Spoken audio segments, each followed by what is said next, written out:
Ito ang Biyahe by DJ Lala Banderas. DJ Lala Banderas. Kabisyo, nagbabalik. My name is DJ Lala para sa ating programang Sakto, Klaro, Diretso. Unang hanash ng ating hashtag Biyaheng Rants ay para sa mga taong banas na sa mga katrabaho nilang pasabo. As in, pasa trabaho. Yung manggigigil ka na lang. Kasi pareho naman kayo ng sahod. Pero bakit parang ikaw lang nagalaw?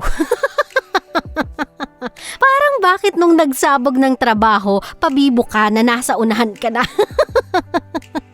Habang sila, paisi-isi lang, pahigop-higop ng kape, tumo-throwback post pa, iba din. Love, ganito lang yan, no? If it's not your duty to do that, then stop saying yes to favors. Lalo na kung alam mong swamped ka na din with your own responsibilities and duties. Hindi naman kasi masamang tumanggi. Plus, if you think that they are already taking advantage of you or it's a power trip, then show some thanks. Kasi pag tanggap ka lang ng tanggap, they will therefore conclude na okay lang sa'yo that you do not mind. So again, if you don't want to do more than what you have to or paid for, then learn the art of saying no to favors. Gets? Para hindi ka na din puro hanash. Kasi kamukat-mukat mo, yung ugaling toxic na kinaiinisan mo, nagiging ikaw na din. Kakatanggap mo ng mga yan. Just say it. Ito na po ang second stop ng ating hashtag Biyaheng Rants. At ito ay para naman sa mga nabubwisit sa mga jowa nila pero hindi naman kayang makipaghiwalay. 'Di ba?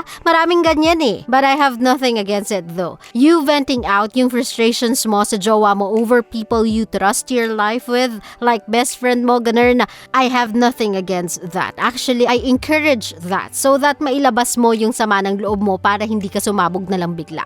What I do not agree with though ay kapag vinevent out mo yan sa ibang tao na hindi naman kilala ang jowa mo at ikaw. Why? Kasi kung hindi mo naman hihiwalayan, parang sinisiraan mo lang yung jowa mo sa kanila plus para mo na lang din ginagawa yung sarili mong tanga. Lalait-laitin mo sa ibang tao tas haharap kayo sa kanilang magkahawak kamay na akala mo walang nangyari o walang nasabi. O diba? Wag ganon. Love, arguments sa couples ay normal. So, yung misunderstanding, shortcomings, and flaws na yan, normal yan. Kasi ikaw mismo meron ka din yan eh. What's not normal is when you try to share those private informations with everyone else. Remember that that person you are backstabbing is the love of your life. If you don't want just anyone or any people to give their opinions about your partner nang wala naman silang karapatan to do so, then do not give them an opportunity to do that. Okay? Kasi minsan kaya nalalait yung partners natin dahil na rin lang sa sarili nating kagagawan. Okay? Sa mga love natin, before I move forward with more of our diva songs, eto na muna ang paalala ni DJ Lala Banderas. Please love, please stay at home.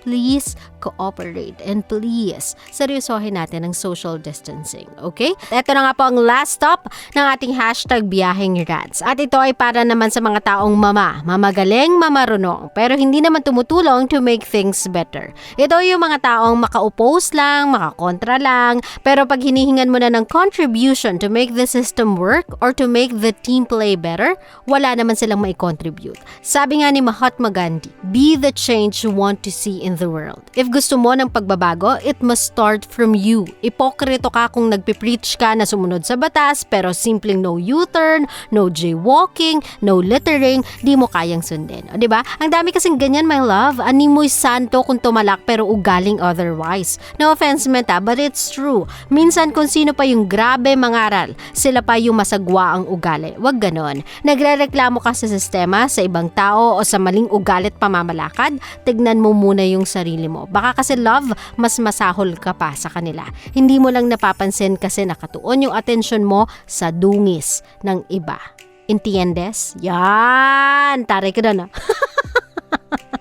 Nako, let's cool down a bit. Kasama nyo pa rin po DJ Lala para sa programang Biyahe, ang programang sakto, klaro, diretso. Hatid sa inyo ng 90.7 Lover Radio, GV lang. Walang hate, puro love lang. Always your number one SM radio station. Love Radio. Love, kung natuwa ka sa aming video, i-click mo na yung subscribe button at yung notification bell para naman notified ka sa mga bago naming videos.